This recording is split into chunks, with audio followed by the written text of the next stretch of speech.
Hello, hello, hello. Hello, everyone. And welcome to our very first episode of Did You?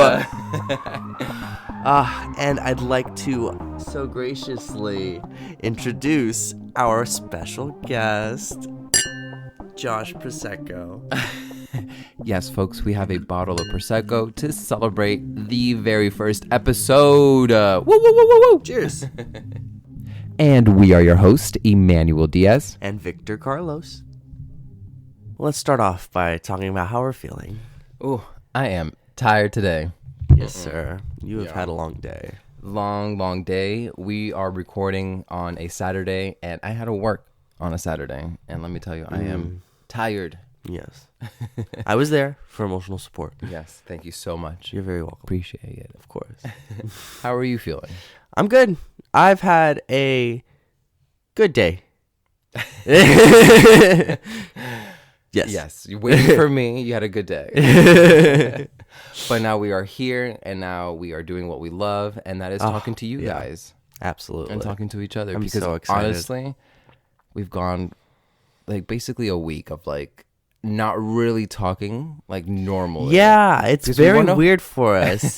Hasn't that Yeah. been interesting? Yeah, because we want to like hold everything for the podcast. We want our first impressions on whatever we have to bring for each other. Right. So like when we would just naturally like kind of roll into it, we can't be doing that because like it would make it less genuine for the podcast. Oh yeah, no, definitely. When But- we're on car rides, I'm like, I really want to talk about this, but Yeah. no, we cannot. We need to save it for the podcast. Mhm. But you know what? This conversation edging has got me riled up, and I am ready for this. Okay. No, I'm so ready, and I'm so ready to talk about what we are covering for the next couple of weeks. Yes. You ready to talk about it? Yeah, do the honors. It's yours. Okay. So this episode, we are going to cover Avatar: The Last Airbender, a Netflix series. Yes. Specifically, we are going to break it up into two segments and then a last segment. We're going to talk about the original show, give you some details about it. Some good stuff. Oh my God, so many good stuff. But yeah, we're going to break down the episodes, what we liked about it, and just talk about the original show for a little bit. And then we're going to move on to the next topic, which would be mostly about the new show that's coming out on Netflix. Yes, and specifically the Avatar trailer. So we'll go in kind of like an initial kind of how we felt about it, and then go a little in depth, scene by scene, frame by frame, of what we're thinking, what we expect is gonna be like coming out of this podcast. No, yeah, definitely. Yeah, I'm super excited to talk about the trailer. We're going to talk about our expectations of the show. Yes. The cast, the effects, the animals. Oh my Yes. God, the animals. The animals, Appa. Appa is so cute. No, if you guys have time, Google Appa, because no, I think they did good on Appa, in my opinion. Yeah, and last but not least, our final segment is going to be kind of like individual topics that we're gonna bring forth to each other and just kind of discuss live in the moment. Exactly. Topics that we haven't even discussed with each other yet. Exactly. Yes. I'm super stoked for that, actually. It's gonna be fun. So we're going to take a little break, but stay tuned for our next topic, which would be about our discussion on Avatar. Avatar the series. The Nickelodeon specific. Yeah. If you know, you know. If you know, you know. Bitch.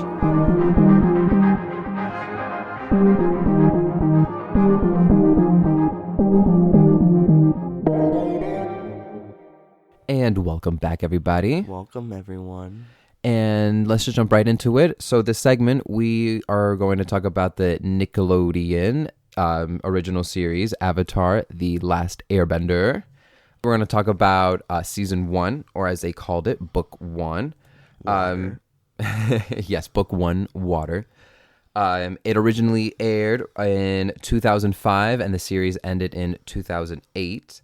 And it was created by Michael Dante DiMartino and Brian Konezacco. Sorry if I am mispronouncing that. But yeah, so right now we're only going to cover book 1 of the series because the first season of the Netflix original is going to mostly cover just the first season. And we're going to give you a rundown of each episode, what we liked about it, what we're expecting it, to be in the Netflix show. Yeah. All right, so let's jump right into it. So sorry.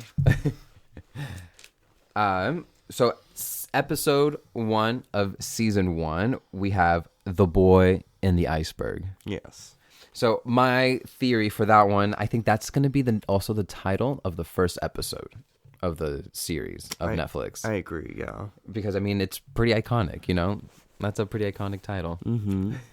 Yeah, the title is referring to Aang being found inside the iceberg that he's just been kind of dormant in for the last 100 years. Yeah, with his big flying bison friend, Appa.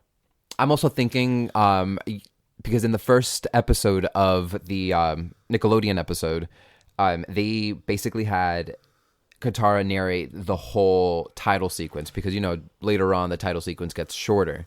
So I think we're going to get that narration because, I don't know, we kind of see that in the trailer. So we might get a flashback first explaining what happened and whatnot. That would be very interesting to see, you know? If they started off with like a flashback of just... And then it's Katara because that's how the show starts off, basically. The title sequence in general, I'm pretty excited to see. Yeah, I wonder how they're going to do that. Mm-hmm. More things that happen in that episode. Are we going to see penguin sledding? I would love that. That would be so cute. That would be a moment to see penguins. They're so with silly. 4 arms. And they have like seal faces, no? I don't know. Oh my gosh, I think they do. Yeah, I think they do. They're so silly. Anything else you want to add to episode 1? No, I'm good. Well, let's jump on to episode 2, The Avatar Returns. Obviously, I think that's most likely going to be in the show because this is the episode where Zuko discovers Aang at the Southern Water Tribe. Yeah, and we're assuming that since the Netflix series only has 8 episodes, 8-hour-long episodes, and the original animated series has 20 30-minute episodes, they're definitely going to have to compartmentalize a lot of the kind of like storylines. So this is probably going to be part of episode 1 because it just all kind of ties together real nicely. Oh yeah. But we start off in that episode with Zuko entering the South Pole on his on his quest to find the Avatar to redeem himself.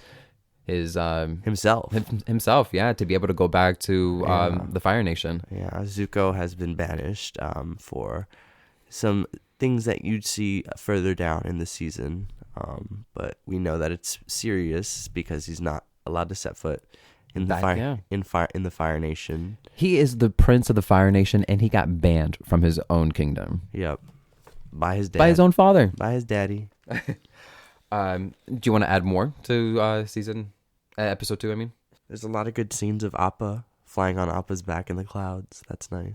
I'm excited for those scenes. Oh, it's just going to be just pure bliss. So tranquil. Appa himself. I'm so excited.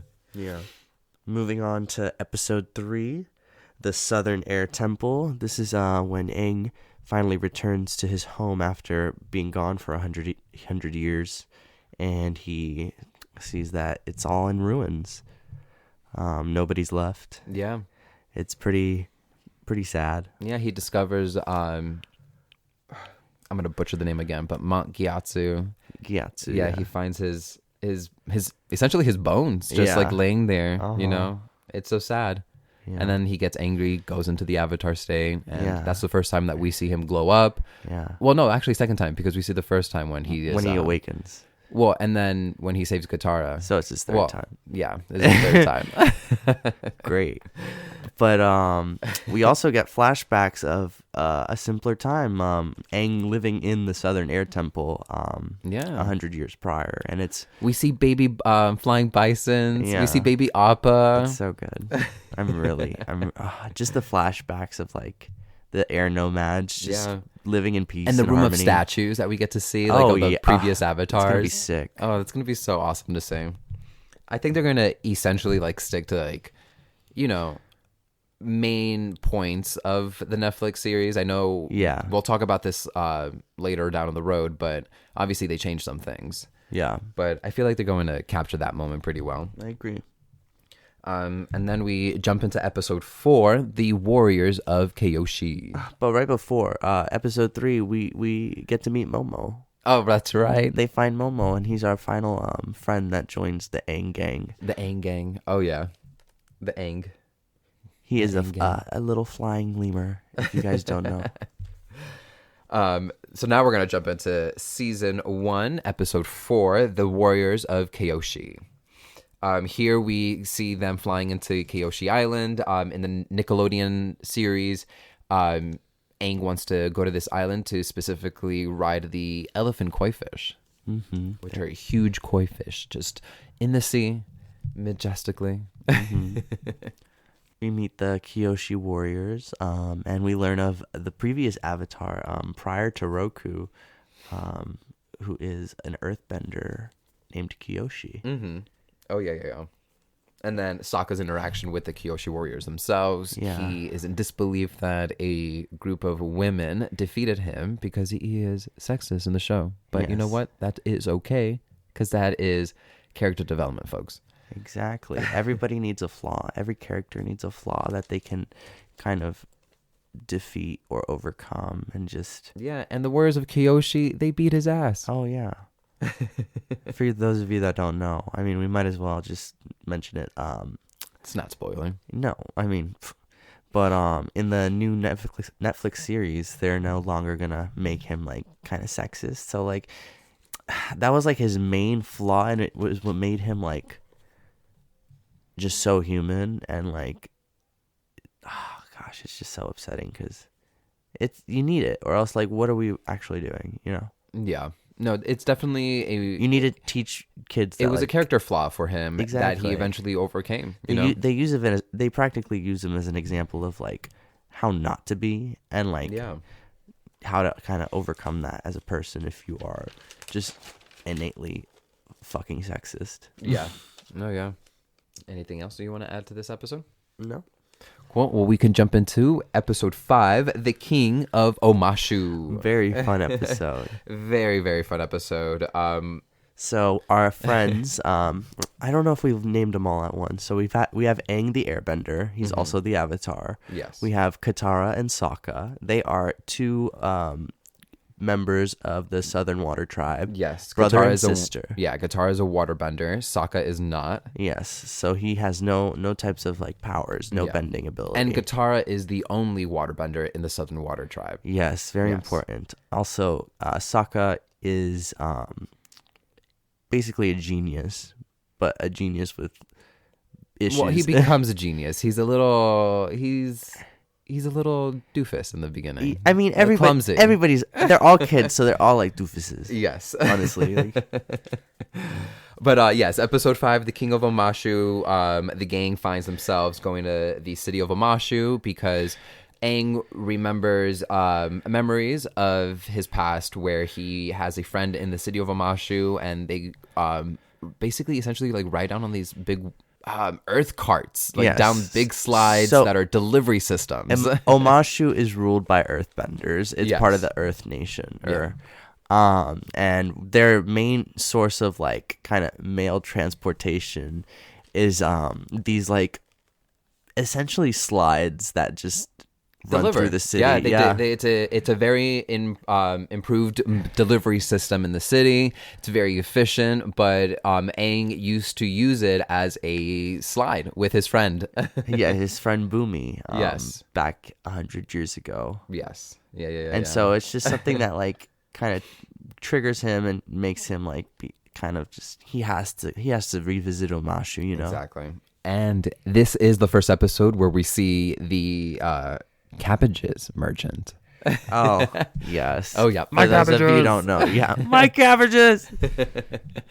Oh yeah. No, I'm super excited to see that character, and iconic. It is played by the original character who voiced in the Nickelodeon episodes. He's going to be portraying the cabbage merchant in the Netflix series, so that's pretty cool. Good for him. I'm excited for that. Yes. And then also in this episode, Aang has to essentially complete 3 deadly challenges. What was the first one? The first one he had to get like a lunchbox key. Yeah, it was like under a waterfall. Under a waterfall, yeah, and yeah, he was able to get it. The second one, he had to find Flopsy. The whole time we're thinking it's a small bunny, but it's not. It's like this giant creature. Yeah, just some giant creature. And then the last one, he had to pick between 3 warriors. He had to fight one of them between these 2 random warriors and the king himself of Omashu. Aang chooses the king, and well, essentially that's the battle. Aang does defeat him, and it turns out that the king himself is Aang's old friend from the past. Yeah, it's Boomy. It's Boomy himself. King Boomy. And this guy's wild. He's a little rabbit. But like He's crazy. He is crazy. But he is like just beyond his like he's great. No, he's a really good earthbender. Oh yeah. No, his character development in the series is also amazing to watch. It's really impressive. He may look crazy, but he always has the perfect plan. He knows what he's doing. Exactly. And then now we're going to move on to episode 6 called Imprisoned. Oh, this one's another sad one. It's a pretty sad one. We meet an earthbender from a town that is essentially an earth town, but is run over by the Fire Nation. Yeah. And no earthbending is allowed. If they catch you earthbending, they send you to this prison out in the middle of the ocean. What is it? Or a big lake? Something like that. Something like that. But yeah, it's a pretty sad episode. I'm sure they're gonna have it in some sort of capacity. Mm-hmm. That ship is just... Yeah, this is where we meet Haru. And he essentially saves an old man from getting crushed by rocks. He uses earthbending, and then that old man essentially turns on him later in the day and reports him to the Fire Nation, and they arrest Haru. Yeah. Yeah, and then our friends, they come up with a plan to essentially free Haru and his father, along with other members of that town.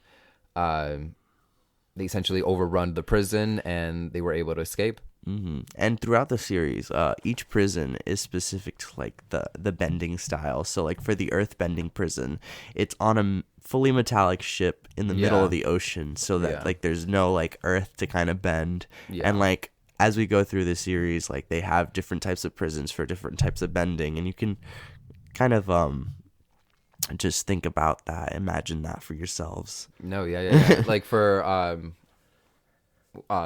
waterbenders, they essentially like put them in also like metal cages or wooden crates. Isn't it like in a volcano or something? No, I don't think so. No. I remember there's like some kind of prison sometime in the series that's in season 3 of the series. That's why I said where the old lady traps them inside the cave system. Oh. But that's okay. We'll talk about that essentially in the future when they do a season 3. Yeah. I'm pretty good on episode 6. Mm-hmm. Cool. So now we're gonna go to episode 7, the Winter Solstice Part 1, the Spirit World. So exciting. No, yeah, this one's good. This is one where we meet Hi Bye. Hey Bye. Sorry, Hey Bye. So cute. Hey and we Bye. see him in the trailer too, so that's exciting. So we know we're getting this episode. Yes, Hey Bye is the forest spirit that has been wreaking havoc in a nearby village, and they don't know why, and they kind of need the Avatar to help them solve their issues. No, because the Avatar is essentially the bridge between both worlds, the human world and the spirit world. Yes. And he just brings peace to both worlds. Mm-hmm. But obviously Aang is essentially just 12 years old, and he doesn't know anything because he never had proper training on how to be the Avatar.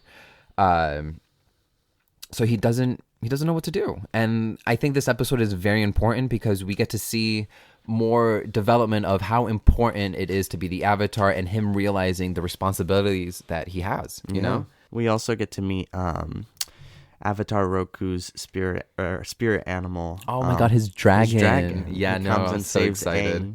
Yeah. And then to deliver a message that Avatar Roku himself is waiting to talk to Aang. And then he discovers that he has to wait until what is it? Oh, it's the winter solstice. He learns that he has to wait until like the winter solstice to actually talk to his spirit. Yeah, he has to go to that Crescent Island in the Fire Nation. Yeah, so that'll be nice to see. Oh yeah, no, definitely.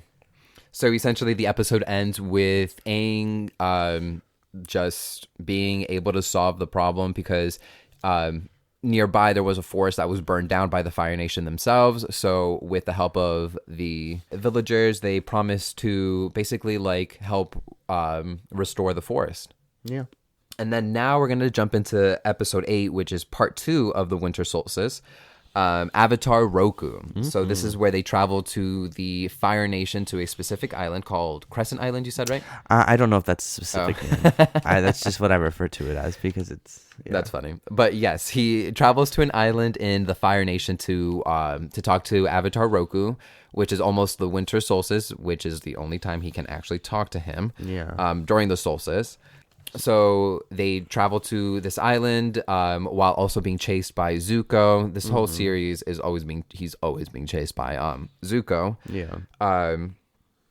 Yeah, so this is the first time he's traveling to the Fire Nation. And then also in this episode, when Aang is able to talk to Avatar Roku gives him the background of Sozin's Comet.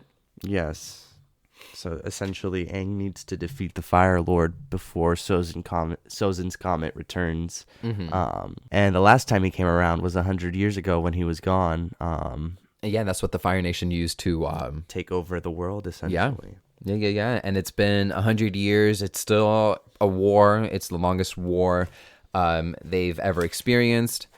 And Sozin's Comet, Roku also explained that it is coming by the end of summer. So right now it is the winter solstice. So he essentially has like 6 months to be able to master every element and master being the Avatar. Yeah, so the whole series is the span of 6 months. Yeah. And this is like the very main point, like very important part where Aang discovers his actual like, I need to do this quick. Like, this is not something that I can't wait till he just needs to do everything now. He needs to master all the elements now. Yeah. We move on to episode 9, the waterbending scrolls.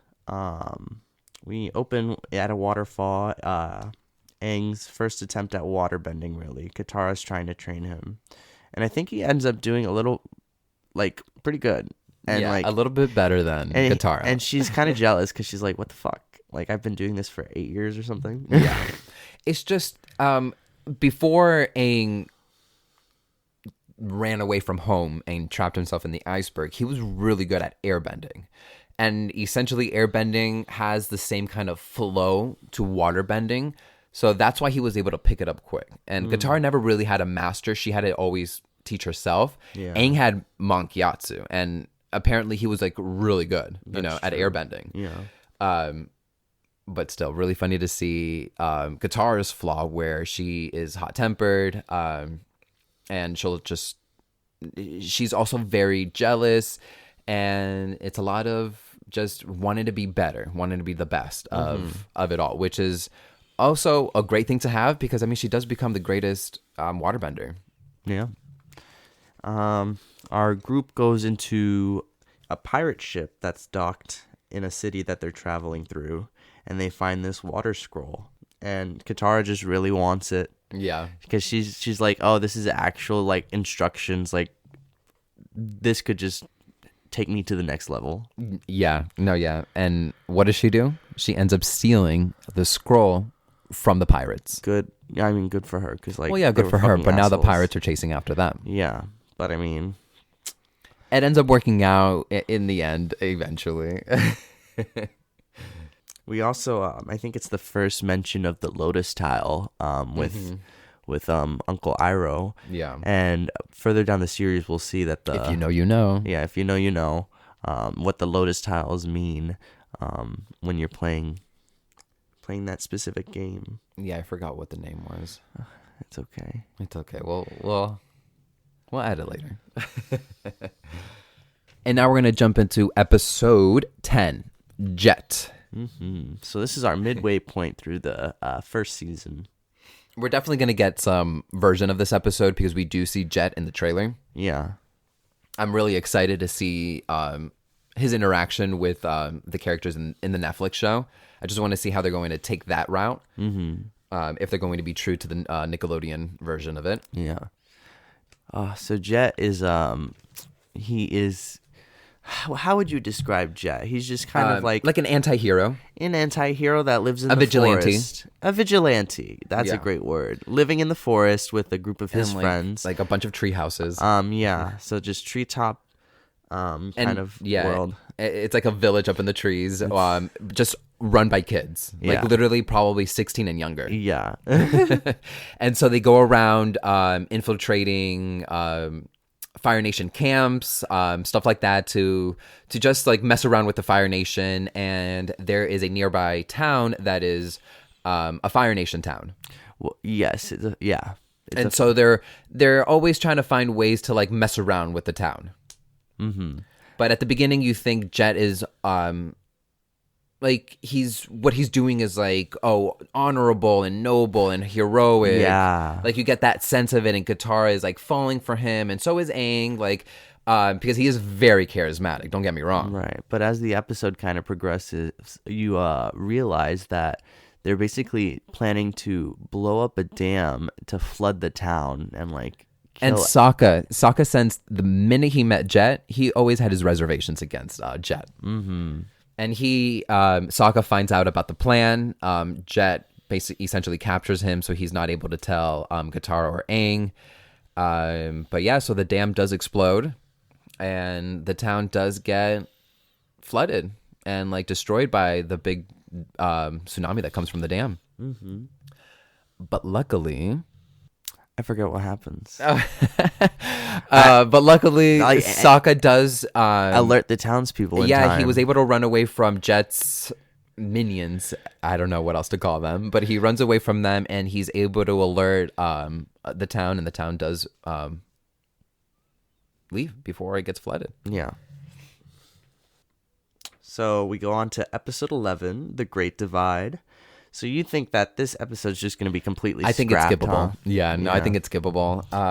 It's essentially even for it's pretty the silly. first even for the first season, it was in a sense just to fill up the season itself, I think. Yeah. It don't get me wrong, I liked it. Great lessons. But great lessons, but I don't think it's necessarily it's not essential to the storyline. No. So basically there's these two warring tribes basically. And they're needing to seek refugee. They need to go to Ba Sing Se, but to go to Ba Sing Se, they have to cross this canyon. Yeah. And there's this earthbender who helps people travel through this canyon. Yes. So they're not detected by the Fire Nation. Yes. So these two tribes, they're like polar opposites. So one is like elderly, like clean people that look graceful. The other is like a younger group of like dirtier people that like I guess they can't live it long enough to like become old and whatever, and the others are like really hygienic. Yeah. And they've just kind of been like at odds with each other since the beginning of like the start of their tribes. And they both have like stories in regards to like this sacred orb, and like they're pretty much similar, but like the perspectives just like change how you feel about each other, you know? Yeah. So it's just like a story about like people being at odds and like one tribe thinks they stole the orb, the other tribe thinks they were helping with the orb, but they were wrongly imprisoned and stuff like that. But then, I mean, it ends with Aang telling his version of the story that he's like, wait, I remember this story 100 years ago, blah, blah, blah, blah. And then he convinces them. And then the tribes end up wanting to work together in the future, blah, blah, blah. And then as the tribe people walk away, Katara and Sokka, they're like, oh my God, Aang, how did you remember that, blah, blah, blah. And then Aang goes, well, I actually lied. That story's all made up. It's just like... So he made up a story and just rewrote history. But I mean, I guess it worked out because he brought peace. I guess. But anyways, yeah, I think it's skippable. So let's just move on to the next episode. The next episode is season 1, episode 12, The Storm. I think this is very essential. I think this is where the season really starts ramping up. We get a lot of backstory. Mm-hmm. We just really get a lot of Aang moments, like the things that he goes through and whatnot. It's really good. Love this episode. Love it too. It's just, and like just imagining everything, all these scenes, all these environments, in like CGI, but like CGI done in a decent way. I'm so excited to just like get to experience it. No, yeah, me too. So essentially this episode is about Sokka helping out this fisherman because he wants to earn money. But there's a storm looming, even though we don't get the glimpses of a storm because it's a beautiful, beautiful day. No clouds in the sky. Best day. And like then there's like these oddball characters that are like, oh, it's gonna storm today, and people are like, what the fuck are you talking about? Right. But it's like, no, they're right, bitch. Like, yeah. So Sokka ends up going to help this fisherman. He's out in the sea catching fish and whatnot, and he's like stuck in the storm. Meanwhile, Katara and Aang are in the cave. They're just waiting around for Sokka to return. Yeah. And then the fisherman's wife goes to the cave, and she's like, "They haven't returned. They should have returned by now. I fear that something is wrong." Yeah. And while Katara and Aang are waiting, Aang gives a backstory about his experience the day that he ran away. This storm basically triggers him to think about the storm that happened the day he ran away, when he found out that he was the Avatar. And he could no longer be like an equal to his peers. Like nobody wants to play with him because like nobody wants to go up against the Avatar. Like, yeah. So he feels very secluded. There was even a moment where he overhears that he was going to be removed from Monkey Atsu's responsibility, like just remove him from as a caregiver. Yeah, no. So he ran away. He ran away with his flying bison Appa, and they got caught in a storm. They got caught in the storm, and he essentially drowns in the ocean. And then the Avatar state activates, and he freezes himself in the iceberg. Which then he gets discovered by Katara and Sokka 100 years later. Yeah. So yeah, very good. So then Aang and Katara, they go on Appa. They go to find Sokka and the fisherman. They discover it. They discover them. They find them, and then they get trapped under the water. And then Aang goes again into Avatar state, but this time he was able to save them instead of what he did previously. Yeah. And he was able to fly out and just save everybody. Really good episode. This is also the episode that we learn of Zuko's backstory. Oh my god, yes. It's a really good episode. It is. It's so there's so much information. we learn why he gets banished from the Fire Nation. Yeah. So he had sat down for a war meeting. His first war meeting. Which is a big deal. At the age of 14 years old. Big deal, And I guess when you're a prince. One of the generals or admirals at the war table were recommending that they use a freshly like graduated troop of soldiers as bait. Yeah. For some kind of move, and he speaks out in the war room. Yeah, he goes, that's not right. Like, these people are giving up their lives and we're just throwing them to the wolves, essentially. Yeah, and so that triggers him to basically have to battle for his honor. Yeah, because he essentially breaks a rule. Like, you can't just speak out. You can't just speak out like that. He's disrespected somebody of like a power. General, yeah. So Zuko has to engage in Agni Kai, which is basically a one-on-one battle between whoever you've disrespected. Yeah. But it turns out Zuko thought he was going to battle the person he spoke out against, but since he spoke out against in the Fire Lord's chamber, he has to battle his father, the Fire Lord, Ozai. Yeah, and the king himself of the Fire Nation. And Zuko does not want to do it. And he basically does not battle him. And for that, he's even more so kind of just brought shame upon himself. Yeah. And his father feels as though he has no choice. And so he strikes him. But to strike him and scar him and leave like this burn mark on one of his eyes. Yeah. No, very, very empowering episode. And then he's banished. And then he feels like he needs to go hunt the Avatar, who has been gone for 100 years. No one has seen any sign of the Avatar. Yeah, he's basically sent on a wild goose chase. Yeah. And like an impossible mission, because nobody was able to find the Avatar. Yeah. Because he was trapped in the ocean, in the iceberg. Mm-hmm. And now we're going to jump into episode 13, The Blue Spirit. Oof, another great one. This is my favorite of season 1. I'm just going to put it down. This is my favorite. And we see this in the trailer also, so I'm so excited to see the scenes. I'm so excited. So it starts off with our captain to Commander Zhao being yet again promoted to Admiral Zhao. And he basically takes control of like this tribe of like firebending Well, no, archers. a whole army. Yeah. But, yeah. A whole army, and then this group of archers that are super skilled. Yeah. Zhao is going after the Avatar.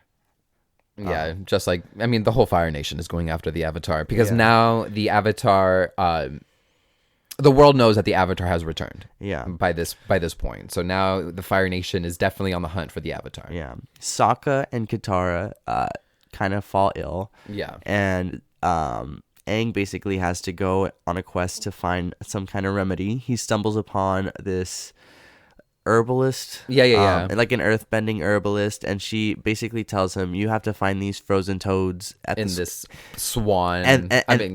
and they have to suck on them Yeah. to make them feel better. And Yeah. he's like, okay, I'll go do that. But Yeah. like while he's trying to find these frogs, He gets captured. He gets captured by the Fire Nation by those Admiral archers. Zhao. Yeah. By those archers. They were able to capture him, and then it's the next scene. He's in a prison in the Fire Nation. Yeah. Yeah. But the blue spirit comes to the rescue. Yes, but before that, I think it's really a cute scene with all the frozen frogs unfreezing, and they're just like starting to just pop out of his shirt and just running away. Yeah, they're like thawing out and like Yeah. just walking away. But yes, the blue spirit, this mysterious man in a blue mask just shows up and starts knocking out these Fire Nation soldiers to save the Avatar, like to free the Avatar from capture. So we go into like this whole like montage of just them battling against Fire Nation soldiers yeah. to escape the compound. Yeah, they eventually do. But it is a struggle. But it is a struggle. The blue spirit gets knocked out, but Aang uses his airbending to create a cloud of mist, essentially, and they were able to escape. We then find out that the blue spirit is no one but Zuko himself, which is a big shock. Crazy. Like, why would he set him free? I mean, obviously he set him free so he could be the one to capture the Avatar, but Yeah. there has to be more than just that. You know what I mean? Yeah. But and you get that sense, and it's such a turning point for Zuko himself, because it's like even though the Fire Nation has the Avatar, he still wants the Avatar to be essentially free, and he obviously he wants to capture the Avatar, but he knows there's more to it than himself. It's just an internal battle that we start seeing at that point for Zuko. The episode ends with Aang delivering the frozen toads to Sokka and Katara, And they have to suck on it. they have to suck on them, and they feel better, and then they realize they're sucking on frogs, and they freak out. And Yeah. happy ending. We move on to episode 14, The Fortune Teller. So Aang and gang stumble upon this town. I also think this is a skippable episode. Yeah, and basically this town is run by a fortune teller. She tells everybody their fortunes, gives them Yeah. advice. Every year she like does this like cloud reading to see if like the volcano they live by will erupt or not. Yeah. And Sokka doesn't believe in any of it, but Katara is totally sold on it. She gets this reading about her love life. It's funny. It's a funny episode. Yeah, it's also when we see that Aang begins to have feelings for Katara that don't seem to be reciprocated immediately. Yeah. But that seems to change a bit towards the end. There's a little hope. Yeah. But again, I think it's a skippable episode. I don't think it's going to be essential to the storyline, at least for the Netflix version. Mm-hmm. Then we move on to episode 15, Bato of the Water Tribe. Aang finds a whale-tooth blade that signals that the Water Tribe's been here. Mm-hmm. Yeah. Specifically, Sokka and Katara's father. Yes. Yeah, because it's from their ship. So they're super excited, and they run into this this person who ends up being Bato from the Southern Water Tribe, who is in the same crew as Katara and Sokka's father. So it's a emotional reunion. Bato gets to tell them about their father's adventures and whatnot, and how much they've missed, how much he has missed their children. Yeah, it's also it's a good episode. It's also where Aang kind of has to see where Katara and Sokka's loyalties stands. Right. If they're gonna prioritize him and his quest or finding their father. Yeah, it gets into his head, and he's out in the beach, just internally, just in internal conflict with himself. Like, oh my God, they're going to leave me. They're going to just do what they want to do, and then he gets a message from Katara's and Sokka's father's crew that they're nearby, that they're somewhere near this sea, and they're really close, and that they would love to see Katara and Sokka. So Aang has a choice. Does he want to show them the letter, or is he going to keep it hidden? And what does he do? He keeps it hidden. Rude. But eventually he does show them the letter. They get angry with him, and they're just like, basically, Aang, stop being insecure. And since you've been insecure, we are going to see our father. So for a moment, they do split up, but then they do meet up again. How does the episode end? Is that also the episode where the bounty hunter is there? Which bounty hunter? The June? Oh, yes. So that's how the episode ends. Yeah. So also the whole time in this episode, A bounty hunter has yeah. been kind of hired by Zuko. to find the Avatar. She specifically has this monster that she rides. It's like a mole creature. It's like a star-nosed mole, but it's like huge. Like a dire wolf. And it's basically tracking him down by scent. Yeah. Using Katara's necklace. Yeah. But the place that they're staying at, they make like their own like perfume, but they make like giant ass tubs full of perfume, and like a lot. They eventually use that to kind of blind the monster and defeat it towards the end of the episode. Yeah, defeat Zuko and June, the writer of the mole creature. Yeah. But yeah, I mean, really fun episode. I think, we do see June and her mole creature in the trailer, so I know they're going to do something with this episode, you know? We go into episode 16, The Deserter. Pretty important episode, too. Yeah, we open in at a new town. They're having a Fire Days festival, and Aang wants to see and learn some firebending. Yeah, he wants to find... It may be his own opportunity. Yeah. During this festival, Katara gets called up on stage to be part of this performance. Aang thinks Katara is going to get hurt, so he jumps on and uses airbending. They discover he's the Avatar, and he gets chased down by the Fire Nation soldiers. And then this random guy in a cloak comes in and like helps him escape. Yeah, and he says that there is someone who could be a good master for Aang for his firebending. Yeah. So we're taken into the forest, and we meet the deserter, Zhang. Yes, and apparently he's a really good firebender. Yeah. Later in the episode, we learn that he was actually Admiral Zhao's master. Yes. Yeah. So we're definitely dealing with somebody of prestige, somebody that's definitely an expert at firebending. Yeah, he definitely like teaches Aang in this episode like about control and how to control your own emotion, because that's how Aang was able to defeat General Zhao. Yeah. Because Aang didn't want to train. Zhang didn't want to train Aang right off the bat. But then he gets like a vision from Avatar Roku, and Avatar Roku's like, "Bitch, you have better. To. You have Bitch, you to. better." So now he feels obligated because he wants to respect Avatar Roku's wishes. And then so yeah, this whole episode is about control, because Aang eventually does like, oh my God, look, here's a little fire, blah blah blah, but he ends up hurting Katara. This is the episode that Katara also learns that she's a healer, so she's able to heal her wounds from the firebending that Aang does. So that's like a plus in like waterbending. It's something that not all waterbenders are able to do. Mm-hmm. No, yeah, it's really, really awesome to see. She is. She's really good at waterbending, and her character development in her waterbending abilities is amazing. Yeah. I love it. Moving on to episode 17, the Northern Air Temple. Yeah, this one's really good. We get more flying scenes, obviously, of them on Appa, and Aang wants to go to the Northern Air Temple, right? Yes, but we hear from local villagers that there are some sky people that like live there. So he's like, "Oh my God, are there airbenders?" Yeah, and it turns out it's not. No, it's this group of like this like mechanic, this inventor, his son, and like other people. Yeah, it's like a tribe that has acquired the Northern Air Temple. Yeah, and they make like flying machines, but they're not airbenders in any way. They just glide. They don't bend. And then we eventually find out that this inventor invent things for the Fire Nation themselves. Aang gets mad at that. But then eventually the inventor does, side with Aang, and Sokka creates or sketches out an idea to create the first parachute. Not parachute. What am I talking about? The hot air balloon. Yes. And now we're going to move on to episode 18, The Waterbending Master.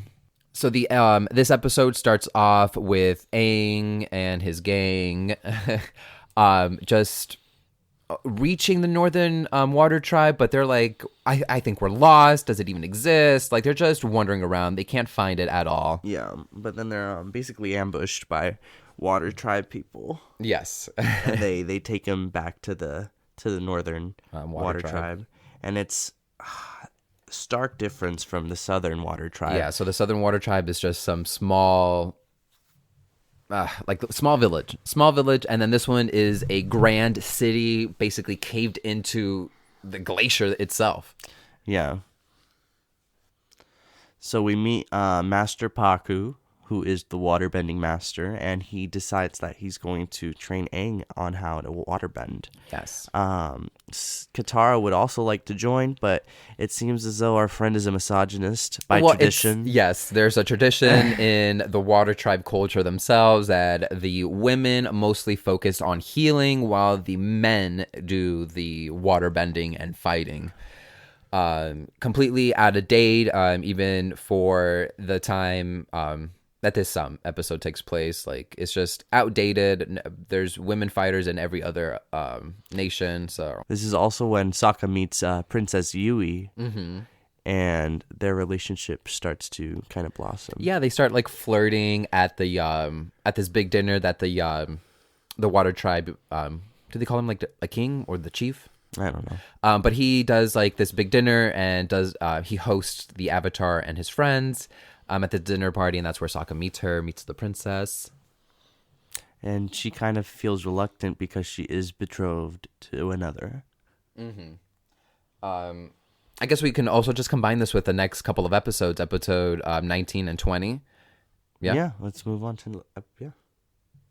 So now we're going to jump into episode 19 and episode 20. We're going to combine these two because it is the Siege of the North, part 1 and 2. So episode 19 starts off with Katara practically mastering waterbending. She's better than everybody. Paku's decided that in the last episode that he wants to train her. She's kind of proven herself worthy, and she's overachieving. Yeah.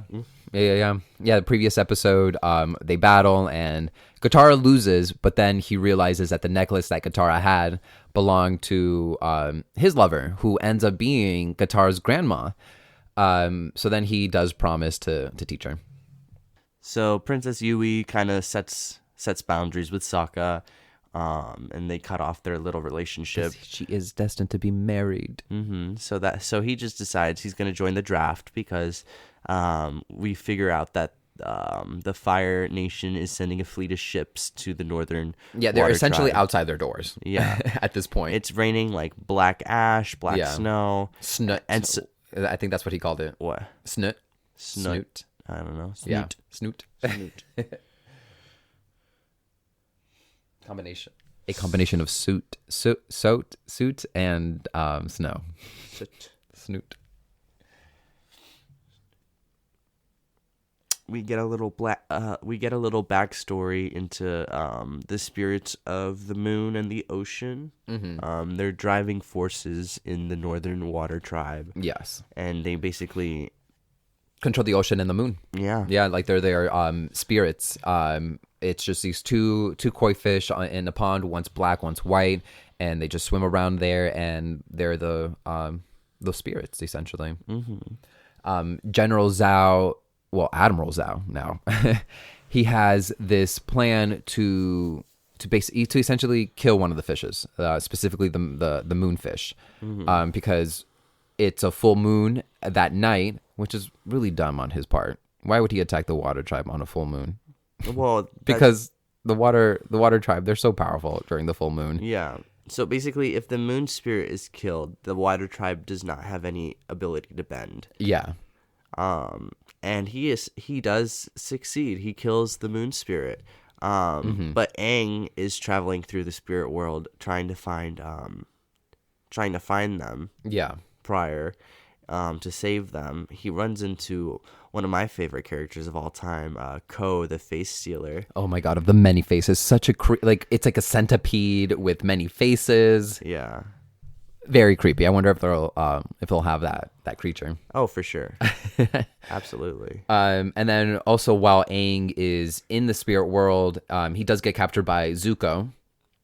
And Zuko takes his mortal body out of the Northern Air tribe, and Northern Water tribe, Water tribe, and he just like starts walking through the snow, and there's like a huge blizzard going on, like beyond the Water tribe kingdom. There's like a huge blizzard, and that's where he's trying to run away because his uncle Iroh has they came up with a plan essentially to be the ones to capture the Avatar and then to like run away on a ship together.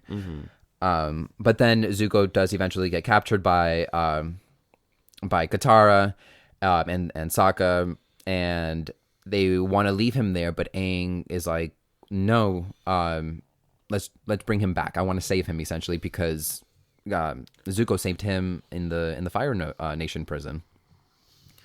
So they get back to the Water Tribe, and they find out that General Zhao has killed the fish that controlled the moon spirit. And Aang gets upset again, and he turns. He lights up. He goes into the Avatar state with the help of the ocean spirit. Yeah. So now he's this big ocean monster. Yeah, he's like this giant kaiju that's just knocking ships over. Yeah. With just like a strike of his hand. Yeah, really cool. And then while he is doing that, we get a little story about Princess Yui. Right, that's her name. Yui, yeah. When she was born, she was dead essentially. Basically, she was gonna die. So then her father and mother put her in the pond with the fishes, with the koi fishes, and she got saved by the moon spirit.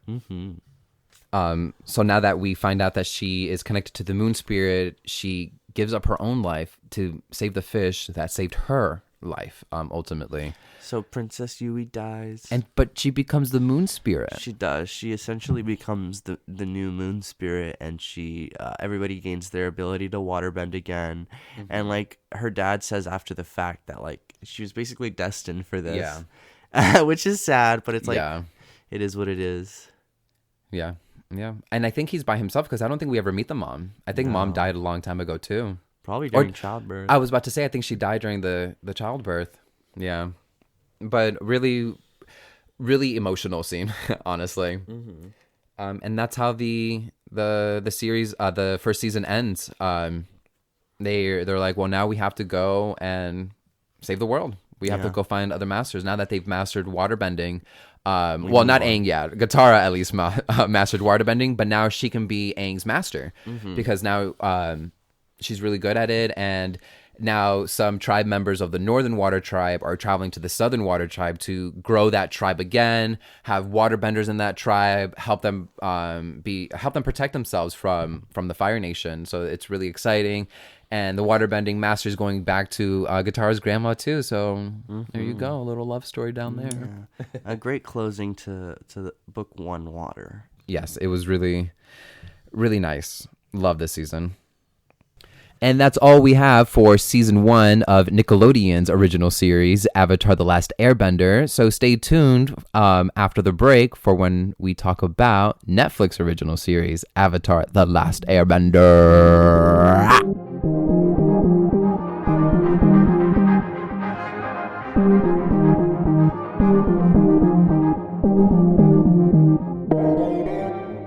All right, welcome back, everyone, and let's move on to our next topic, Netflix's trailer for Avatar: The Last Airbender. Yes.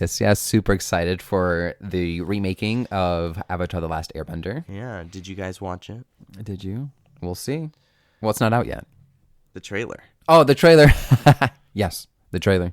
Yeah. But Synopsis for the series. A young boy, known as the Avatar, must master the 4 elements' powers to save the world at war and fight a ruthless enemy bent on stopping him. Mm-hmm. Yeah. So, pretty good synopsis. Yeah, it's developed by Albert Kim. The series itself will be released on February 22nd, 2024. Yeah. Yes. Just in a couple days from the release of this first episode. Mm-hmm. Some of the main characters. I apologize if I butcher some of these actors' names, but playing Aang is going to be Gordon Cormier. Katara is going to be played by Kiawentio Tarbell. Sokka is played by Ian Owsley. And Zuko is played by Dallas James Liu. I think that was great. Thanks. I think that was great. Okay. Look, that's the best we can do. I'm sorry. I really am. Initial thoughts on the trailer. Ooh, oh my gosh, the trailer. It really packed in a lot. There's so many a lot. scenes. So many scenes. I mean, the first scene, I honestly think is the finale, right? Yeah, it has to be. Yeah, like it's a battalion of ships. Of the Fire Nation in like polar waters. And yeah, so we're assuming that they're already like nearing the Northern Water Tribe. It's definitely that. It has to be.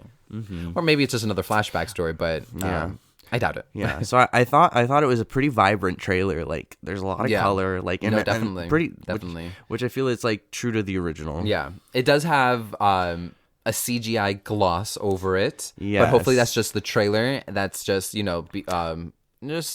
think they're gonna refine it a little bit. I'm hoping they stylize it in a way that like is like true to the show. Well, it's like a lot of quick movements. Exactly. It's a lot of that, So like it doesn't have to necessarily look real, but as long as like they stick to like a certain style and like they make it decent, like it works. It'll be like kind of like One Piece's live action. Right, which did pretty good. Mm-hmm. I just hope, and I really don't want to talk about the Forbidden movie, but I really don't hope they go, because that was slow. Like the way that you were bending, I'm like, okay, you know what?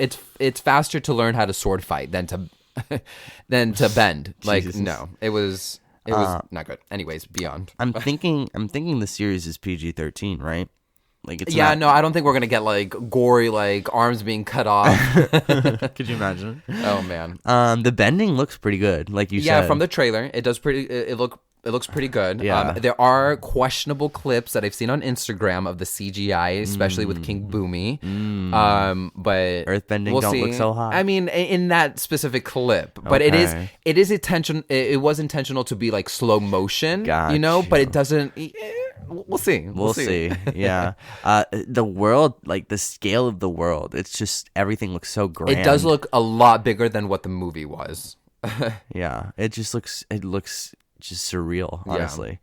And then the next scene, I mean, it looks pretty cool with the fireballs just like shooting through the air and attacking this place. Yes. Where I'm pretty sure this is definitely a backstory of 100 years ago of when the Fire Nation attacked the Northern Air Temple. Yeah. Aang's home. Or the Southern Air Temple.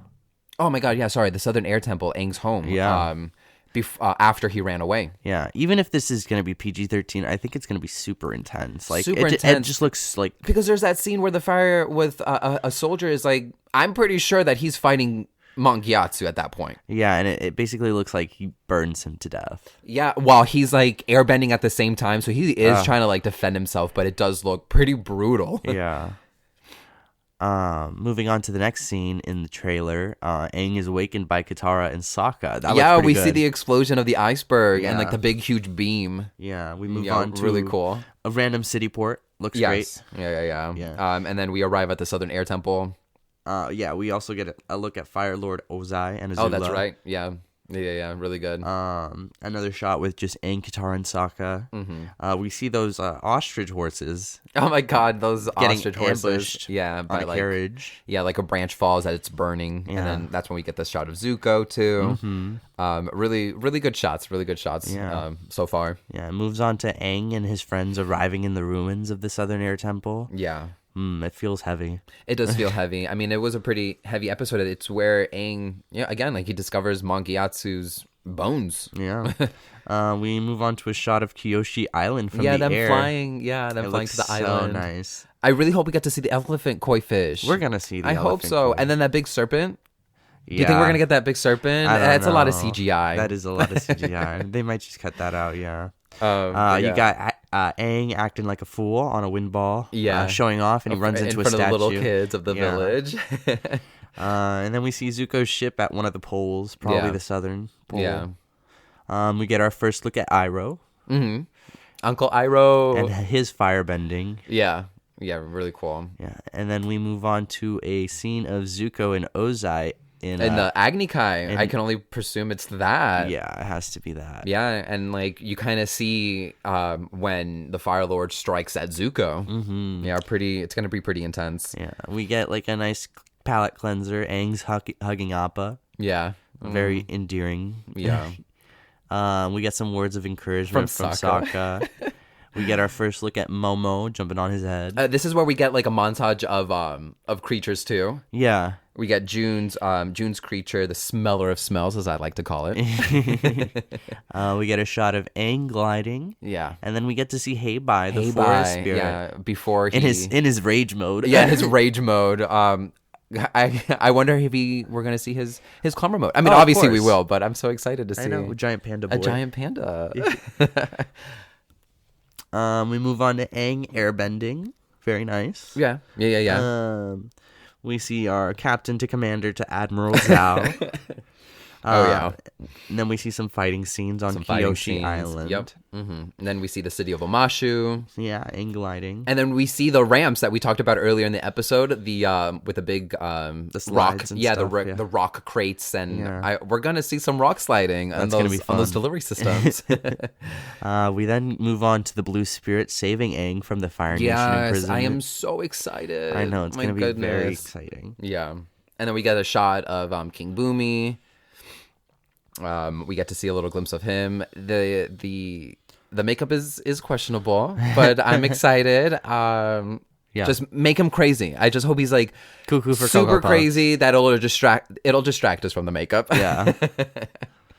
And then we move on to Katara. And it seems like she's already mastered waterbending at that point. In that scene, yeah. And then we see Jet and his forest gang. And his swords. Southern Water Tribe fight scene. That's fun. Mm-hmm. Aang entering into the Avatar state. It looks good. It does look good. Yeah, the trailer definitely got me excited. Yeah. Even when they released the teaser trailer a couple years ago, it was pretty cool. I mean, even though it was just like the banner, just like a little flag waving. Yeah. It was pretty cool. Like I like that style. Mm-hmm. I do like that style. And then we just get a flash of like all the elements on screen. Yes, all the emblems and whatnot. And then we cut to the title, and then we cut to the Netflix logo. Yeah, and then when it was being released, February 22nd. Yeah. Some pros to the trailer. I think it looks What you got? I think it looks... I have just three simple. Oh, okay. Three pros, three cons. Cool. It looks true to the original. It does, yes. It looks like it's going to be full of action. We see a lot of characters. It does seem like a lot of action, yes. And it feels whimsical, which I was really hoping it would. Yes, yes. I really do hope they captured that childhood feeling that Aang exhibits in the Nickelodeon version. Yeah. I really hope so, and we'll talk about the controversies in a little bit, but I really do hope they capture that spirit, that childlike spirit. Yeah. Some cons. It heavily relies on CGI. Yes. I mean, I kind of expected them to rely on green screen, even though, honestly, Hollywood should really like limit on green screens because it does give that kind of gloss, and you can see how like fake it is, and it just honestly, looks the same. Yeah, everything looks the same. Yeah, but I mean, they're doing it in a way that looks decent, so like at least that it won't take you out of it. But I mean, there could have been more done. I think they could have been a little bit more creative, especially they announced this show back in 2018 that they were going to remake it. They had a lot of time to really plan it, to at least start hiring I don't know, people who make the animatronics or whatever, like just to make things a little bit more real, even if it looks wacky. Like I don't care, just make it look cute. Exactly. Make it look cute. I would love some actual effects, because you know what, that's the best part of the movie. Back in the olden days when there was no like green screen, it was like, it was cute. It looked fake, obviously, but like it looked real. Like it just felt real. Anyways, It's not rated R, boo, but that's just me. No, I know, but I mean, it has to still cater to small kids. You know what I mean? Yeah. They're going to cater to our generation, and we are adults now, but they still need to cater to kids. Yeah, and the biggest con of all, honestly, it cuts out most of Aang's side quests. Yeah, I mean, yeah, I feel like they kind of have to, but it is very disappointing. But that whole exposition of like Aang walking into his purpose is just like, I mean, that's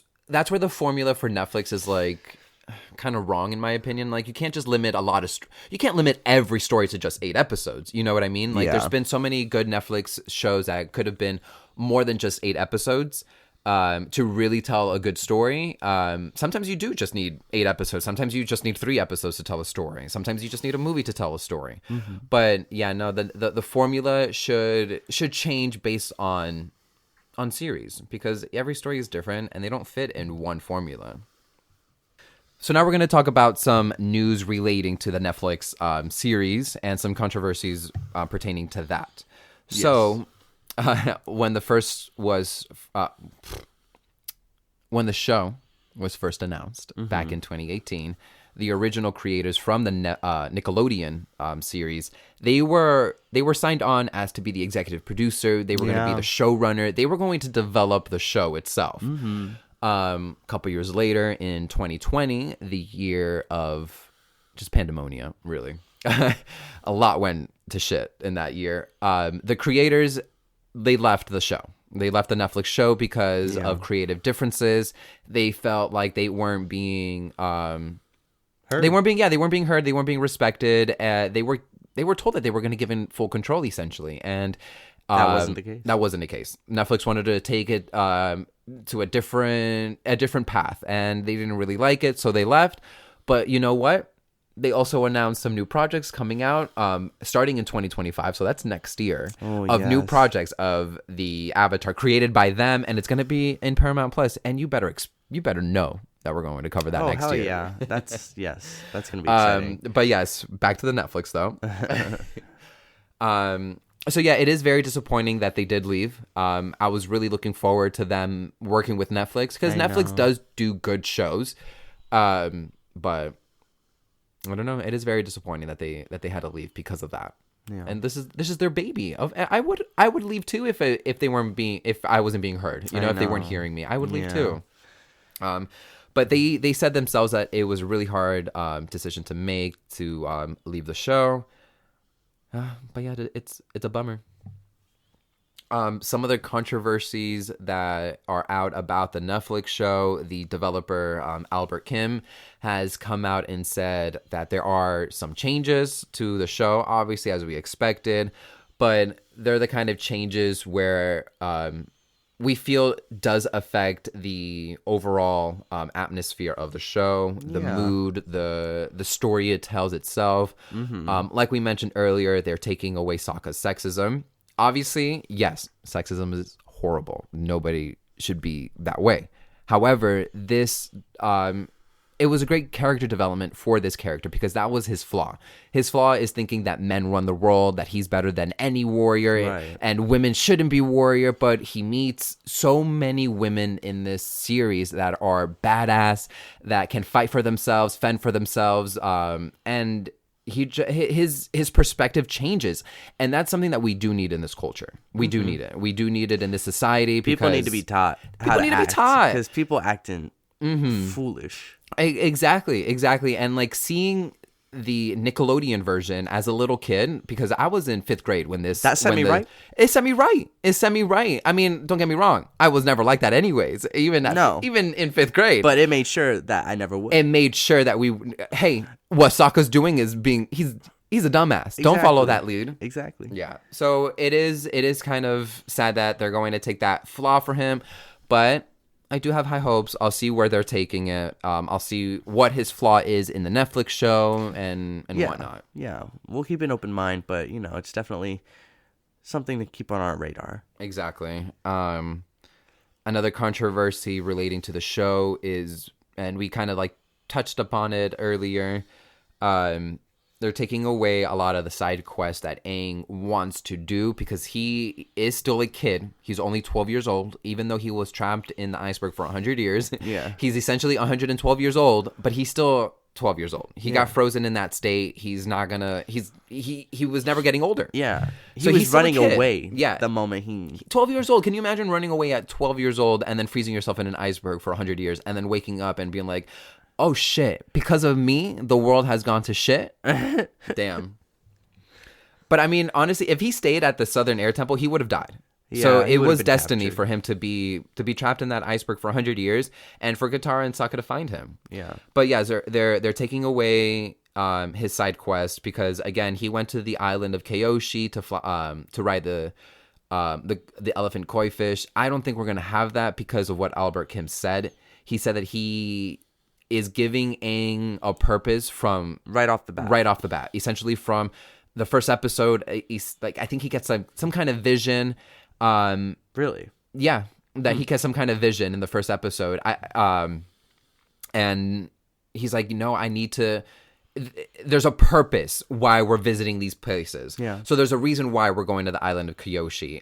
It's not just for fun. There's a purpose to it, So I think if they do it right, it could work. It's going to be a good show regardless, but it is missing that thing. And, nobody can copy the original series. No. It lives in a special place in my heart, and it will never be replaced by any remake. But we can only hope that this is great.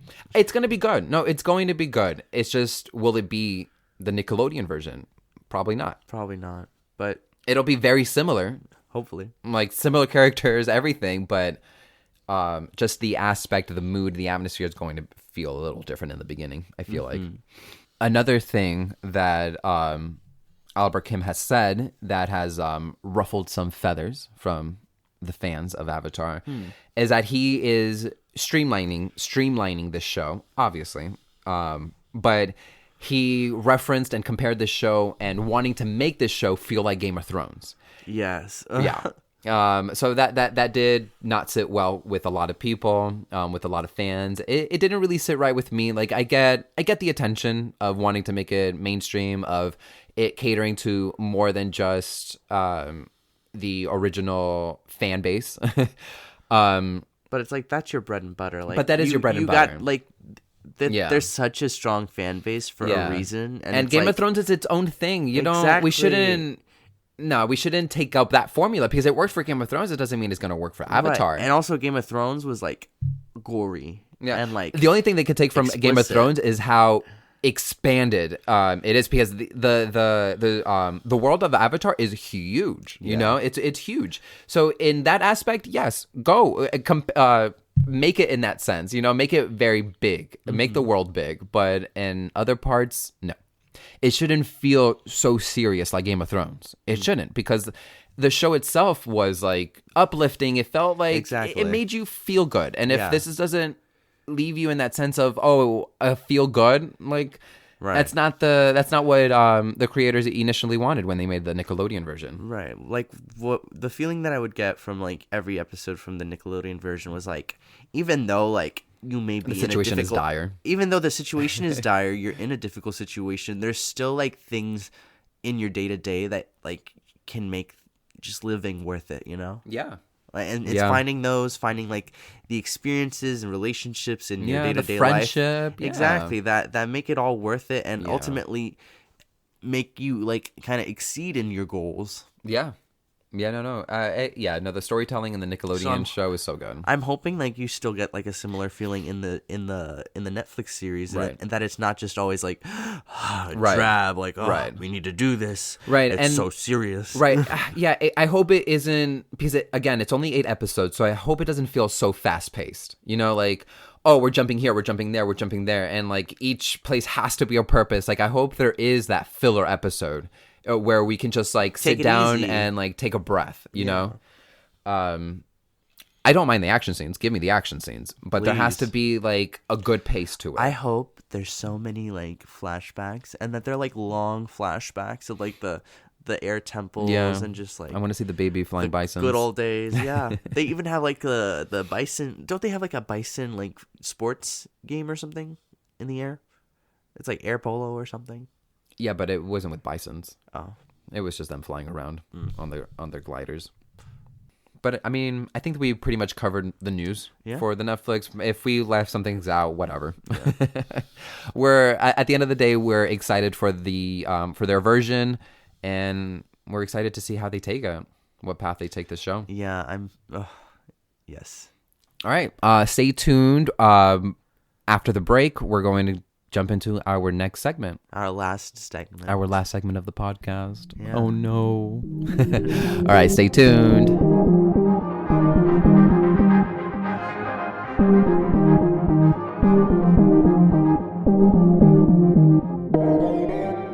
And welcome back to our last segment of the episode. What about? What about? ... question mark. What about this? Did you hear about this? Yes. So this segment is going to be about topics that we both decided to talk about. One topic each. Something that we didn't even talk about with each other for the past week. Yes. So Who wants to go first? You can go first. You sure? Yes. Okay. Mine is pretty short and simple. Okay. It's something that Marvel released on Valentine's Day last week Wednesday. It's the first poster, and the first time that we get to know the cast for Fantastic Four. Yes. And I'm pretty excited. I'm pretty excited. Too. It's a really cute poster. There's a banner on top that says Happy Valentine's, and then we just see the four main characters just lounging around in what I assume is their living room. And like the style is very like old style, you know, like kind of like giving 50s vibes a little bit. Yeah. Gives me also that Disney ride in Magic Kingdom, the Look into the Future or whatever, where you sit down and you're just going through those rooms. Oh yeah. It gives that vibe also, like, oh, the technology of the future kind of thing, you know, because there's like the little robot in the corner. Yeah. Really, really cute. Really, really cute. I'm very excited for Pedro Pascal. Oh my god, yeah. So let me talk about the cast real quick. So we have Vanessa Kirby, who is Sue Storm / Invisible Woman.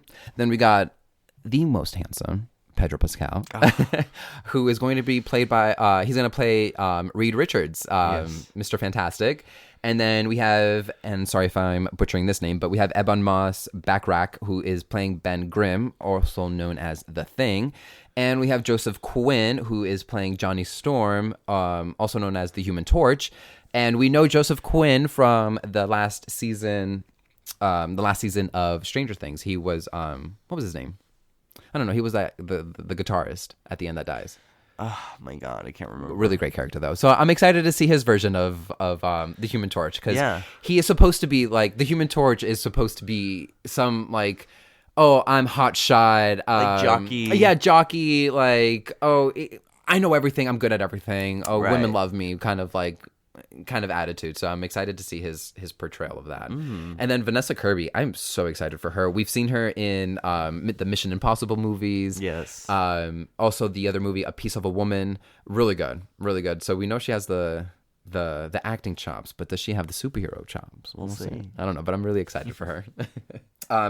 And it is being released July 25th, 2025. So mark that in your calendar, folks. Mark that in your calendar. Very soon, just like a year and a half. Yeah. It's not that far away. No. Super excited for Marvel's remake of Fantastic Four. Yeah. So that's my topic. What's your topic? So my topic is, what about Slut Pop Miami? An EP came out this February 14th, Valentine's Day. By who? Kim Petras herself. Ah, Miss Kim. She is a trans artist, 31 years old. She does not look 31. I know. Girl is girl is 21 forever. Yeah, from Cologne, Germany. The EP itself is 12 songs, totaling in about 24 minutes. It has that Euro pop version feel to it. Oh yeah, electro pop. It's very like Y2K as well. So a little bit more about Kim Petras. She is a Grammy Award winner. She won her first Grammy back in 2023 for a song she did with Sam Smith for pop duo group performance, the song Unholy. Some initial thoughts on the album itself, the EP. I think it's super cunty. It's sleazy. It's provocative. Oh, yeah. honestly, it's the best gym workout playlist to have on. Yeah, and it's a sequel to her Slot Pop album, Yes, or her- EP that came out 2 years ago. Yes, exactly. Yeah. But this one is just like so silly. It has that Miami vibe. Obviously, Yes. it has to. It's so silly. It's so silly. Like if you ever get anxiety at the gym, like you just like have people around you, you're just like, I can't fucking concentrate. Put this on, and this on. you will be giggling. It's a short EP. It's it totals around 12 minutes long. 24 minutes. I already said it. Oh, 24. I read somewhere where it was like 12 minutes. Honestly, Slut Pop was like 12 minutes, the first one. Something like that. But anyways, this one is significantly longer than the first one. Yeah. But the songs are nice and short. They're like 1 minute and 24 seconds, and it's nonstop beats. It's great. Yeah. So going through the list of songs, we start off with Slut Pop Reprise. How'd you feel about that? No, good. I mean, it's just a revision of one of her songs from Slut Pop. From Slut Pop, yeah. The titular, the Titular what? title. Oh. Moving on to song 2, Gag on It. I love Gag on It. It's really fun. Mm-hmm. Song 3, Fucking This, Fucking That. Also good. I Really mean, good. It's bop after bop. Song 4, Banana Boat. Oh yeah, Banana Boat, Miami. Come on now. Song 5, Get Fucked. Get fucked. Really good. Song 6, this is where we start getting silly too. Rim Job. Rim job. Really, really, like, just makes me giggle every time I hear it. Always. Song 7, Cock Blocker. Mm-hmm. Pretty good. Pretty good. Butt Slut for song 8. Silly. Another silly one. Silly. I can't. You can't take it. You can't take anything No, seriously. and that's the purpose. That's Yeah. the purpose. It's so fun. Song number 9, Head Honcho. All right, so fun. So Yes. fun. Song 10, Cubana. Song 11, Whale Cock. And song 12, Can We Fuck. So my initial favorites. I've got to say my favorites are. What is your main favorite? Hold on. Okay. What's your main favorite? Because that's something that I want to talk about first. So like we almost spoiled this with each other in the bathroom when we were showering. Do you want to just say it like 3, 2, 1? Yeah, let's say it at the same time. Okay, you have your song? Yeah. Okay. 3, 2, 1. Get Rim fucked. job. Oh. Funny you say that. Mine is Rim Job. No, yeah, that one's my favorite. It's so silly. It's so silly. It has a really good beat to it. It really does. good beat to it. Yeah. I love Get Fucked. So I lean towards more like heavier, fatter like basses. Like give me like that like drill bit sound. Like Oh yeah. I like that. You know. No, yeah, definitely, really good. But Gag on It and Cock Blocker were some close second and thirds. Yeah. Some honorable mentions. The funniest fuck songs of this album. Head Honcho, Rim Job, Butt Slut, and Whale Cock. Those are good. Like Those are good. they are great, and but like in like the most hysterical, like outlandish way. Yeah. No, it's the album is brilliant. Like it's a great follow up to No, Slut Pop. like no skips, honestly. No, I mean you can't really skip it when the song is only 1 minute and 30 seconds. That's true. When you're about to skip it, the song is over. I do have my least liked Oh, which one is your least liked? Banana Boat. Why? I just feel like it doesn't go anywhere. Really? Yeah. I don't know. I think it's fun. I mean, when you go to Miami, when you go to like those, like a tropical location, you ride a banana boat. You know, that's like a main touristy thing to do. So or I like think sunscreen is like banana boat sunscreen. Banana boat, sunscreen, that too. Yeah. But I mean, she does say like, I want to ride your banana boat. It goes off of the banana boat that you get pulled on a jet ski or a boat or whatever. I don't know. I think it's a good take. Let me see. I don't know. Compared to the other ones, I think it's a pretty good song. What would your least favorite be? I don't have per se a least favorite, but if I had to rank them, my last one would probably be Fucking This, Fucking That. It's good. I agree. But I agree. But that's what I'm saying. Like it's still a good song, but it does like, I don't know. It could do a little bit more. So I also thought, But it fits well. I also thought that was one of my least favorite songs. But when I went back and I listened to it, and like It grows. it does because it's just like a, But it's just like an empowerment song, you know? Yeah. Empowering through the sex. Like you're fucking this, you're fucking that. Yeah, You're it's a song. champ, like. Yeah, it's a song where it's like I'm hot I don't shit. right. I don't want to be fucking you right now, but you know what? I'm fucking this. I'm fucking that. Fuck it. You know, it's just like very, yeah. It's just that like I'm not enjoying myself, but I'm fucking this, I'm fucking that. Fuck it. Oh my goodness. And that's pretty much it for my topic. Yeah. I think we're good then. I think we covered the basics. I mean, we talked about the original Netflix. Netflix Avatar, the Nickelodeon version too, the original. Guys, I think we're done. I think we covered our basics. Well, stay tuned for the next episode where we start covering the Netflix episodes. Yes, it comes out. Yeah, it comes out this week, guys, the 22nd. We'll be covering, so I think every episode is going to be released at once, but we're going to be covering every 2 episodes. Every week. Yeah, so the first, next week's episode will cover episodes 1 and 2 of the Netflix show. Yes. The week after that, 3 and 4, 5 and 6, 7, 8. Yeah. Yeah. So stay tuned for that. We're super stoked. Yeah. We're going to take our time with this show because I really want to analyze it because I'm very passionate about my Avatar. Okay? Oh, yeah. As you guys can see.